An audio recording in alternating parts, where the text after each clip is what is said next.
Against the odds, right fierce and terrible. Alright. I would love to make a pun about it being a terrible game, but it's not. I'm actually quite pleased with it. For a magazine game, at least. So, what you've got is this kind of weird situation, a very unique battle. Maybe not absolutely unique in the medieval era, but most naval battles don't end up being nothing more than a bunch of ships locked together with land units trying to fight. And every now and then the ships cast off and try to sail around and get into a better position to launch an attack. So it's an incredibly interesting and different situation. And that requires a very different style of rules from most naval or war games at all. And that's where one of the few problems that I can really speak to with the game comes into play, which is that you've got a significantly unique and innovative set of rules here, at least in terms of the ideas in the sense of capturing them. But you've got a rule book which isn't terrible to read, there's no question about that, but which is filled with all kinds of unfamiliar details, and then has this horrible case system that uses one line per number, basically. You know, every single sentence basically has its own numerical value. Now, that may seem like a great idea in terms of referencing in. You can specify almost, by the sentence what... that isn't the best place to show it, but... anyway. You can specify in by giving almost to the sentence what the case number is, but it ends up making large sections of the rules just blur together into this just bunch of numbers with a single sentence after them. Not quite at the level that Dunnigan managed, but overall the rules are pretty solid. I just found that dealing with that aspect made the game very, very difficult to get a grasp on these very different types of roles. Another factor here is, okay, how interesting is the situation? Well, it's very interesting in terms of, there haven't been many games on this kind of circumstance before. Like any, as far as I know.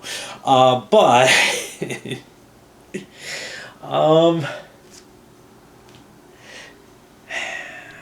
there may not be many people who are terribly thrilled about the circumstances. I am. I like seeing games on odd types of situations that can't really be easily covered by the simple systems that we're used to covering, say, World War II, operational games that just gets kind of morphed into everything else no matter what, and it all feels the same. I think it's very cool to have something that really feels this way. It does have a negative side to that, though, which is that there's a lot of detail and a lot of little counters, damage counters, all kind of things covering the big ship counters.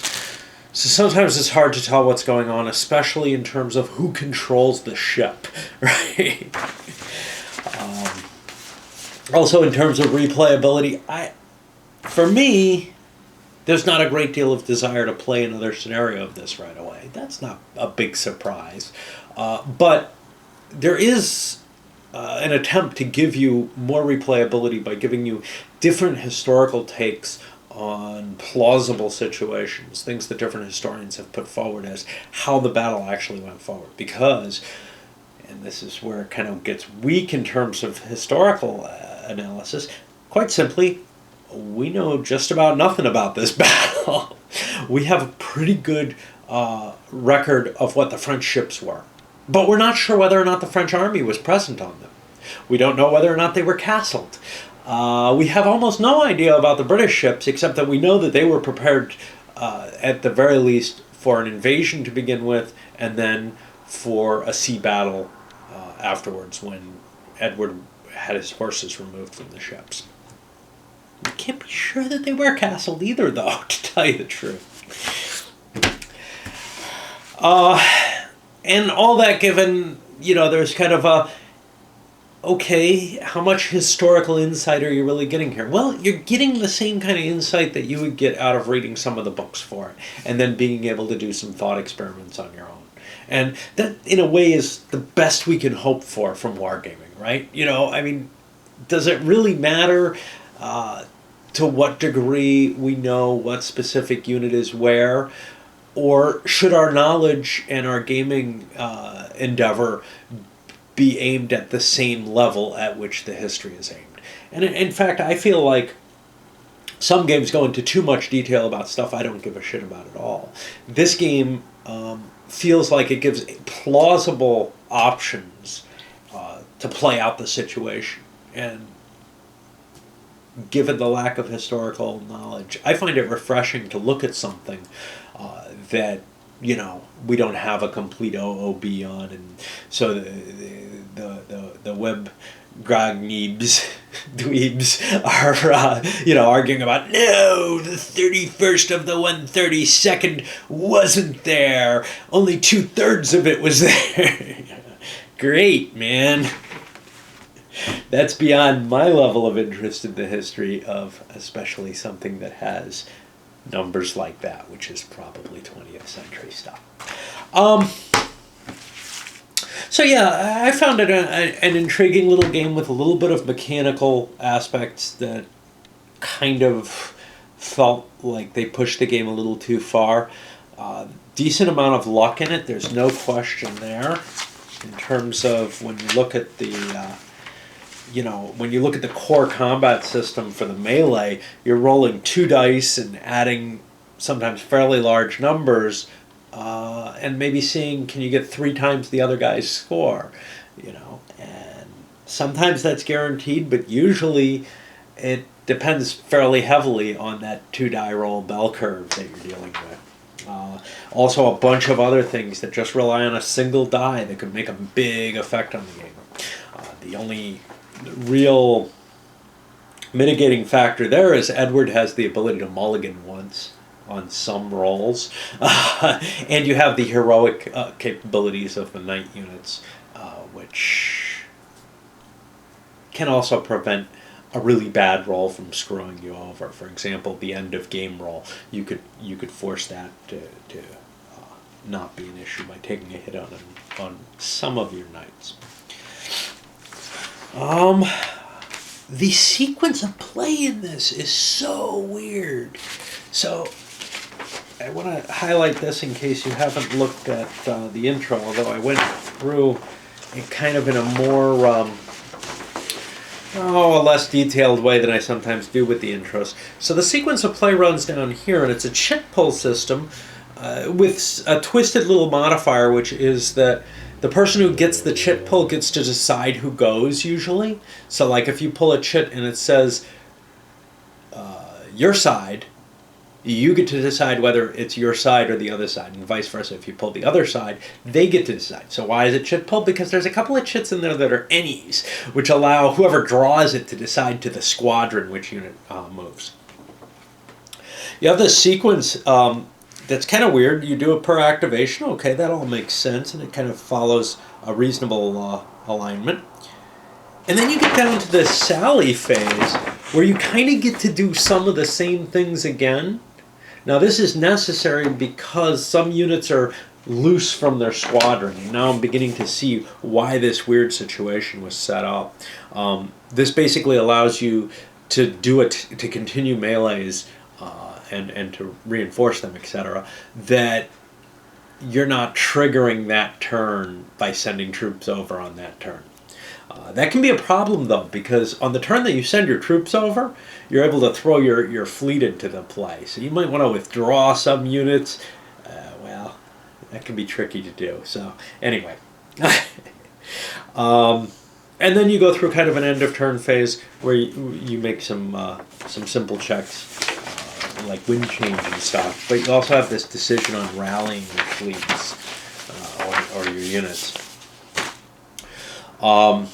In terms of actual decisions, you're trying to figure out, hey, where do I have a chance of getting my archers to shoot properly and get a successful hit?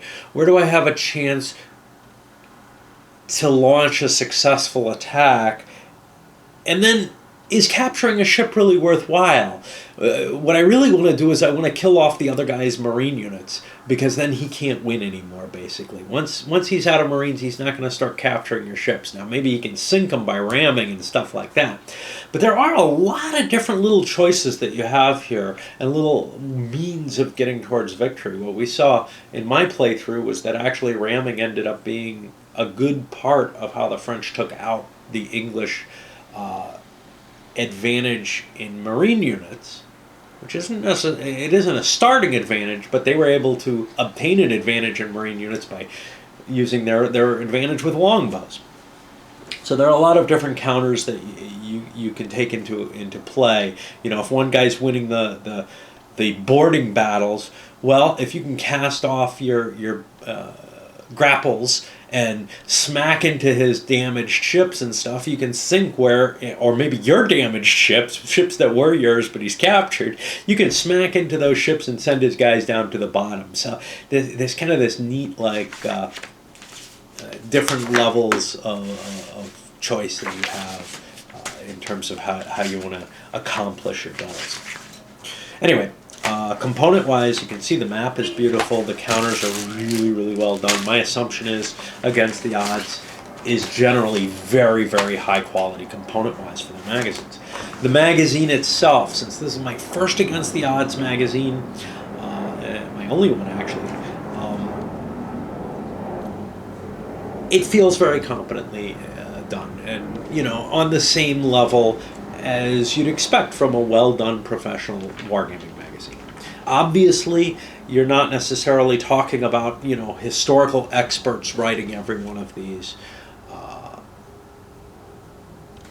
You have kind of a call for what they want for writers. They want to evaluate the political, economic, cultural, and social aspects of warfare. Taking it just from the facts to something that draws a little bit more. And the writing does seem both competent and knowledgeable enough. And overall, it's a pretty good magazine from what I can see. In particular, discussing the situation in this rather poorly known battle. Well, they've got a certain number of pages to fill, and probably most people who are wargamers are not all that big on the medieval 100 Years' War,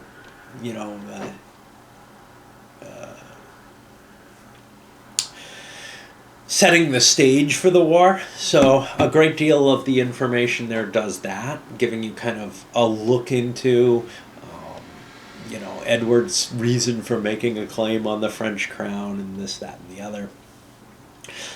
Going beyond just, hey, he had a right because of the particular marriage path. Nah, it goes into what some of the economic reasons were and some of the political reasons of why he might make that claim and what he hopes to gain by maybe trading it away. And most people will admit that he probably wasn't very serious about enforcing that claim. He had already kind of signed it away. And in fact, the Pope kind of asked him that. Why'd you give it up when when you first had a chance? Why'd you pay homage? And his claim is he was a kid. But you get the feeling it was meant more as a bargaining chip than anything else, that he didn't feel like he had a real right to the ability to take the crown of France. But after Sluys, after Crécy, you're beginning to see, hey, maybe we can do this, Well, turned out maybe not. France is a big kingdom. And then it goes into the different historical viewpoints on the battle and why we know so little about it. The fact that the land is all covered. All very honest and seems, as rigorous as could be done in this particular manner.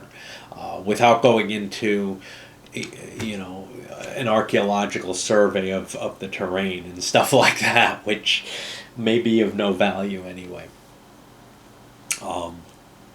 Basically giving the authors, and is also the game designer, a view of what what the most likely situations are, what the different viewpoints are, and what the actual terrain likely looked like, because we don't even know that. They filled in the land. They filled land into the water. Anyway, largely I would recommend this. The only issue I have with it is still a magazine game. And the cover price on this was $35, basically. And the subscription price is also fairly high up there. That's a lot to pay for a magazine game, in my view. I feel like at $35 I'm paying for kind of a smaller boxed game, right? You know? Quite often I'm able to get boxed games from companies like GMT on their big sales, or MMP on their big sales, for significantly less than that. And that becomes kind of troublesome. That's what you're competing against. On the other hand, if they're doing, and they're not doing too many, topics like this that nobody else is covering, that's a big plus. So my feeling is kind of keep my eye out. I see a number of Against the Odds magazines that are covering topics that no one else is touching. I'm not willing to go for a subscription to it, but I am interested in picking some up. Here's another thing about them. They seem to keep their price. I mean, every time I see one marked up on Board Game Geek or on eBay, I never see anything going for under $20 in these, except for maybe, you know, every so often there's a magazine that really wasn't well received. The game wasn't well received. But yeah, so apparently if you do order these, you maybe aren't losing that much. You can turn them around and resell them for close to what you paid for it. I probably got a deal on this one because the cover was ripped. I know that I got it for a more, I'm pretty sure I didn't pay 20-something bucks on it. All right, let's send it up.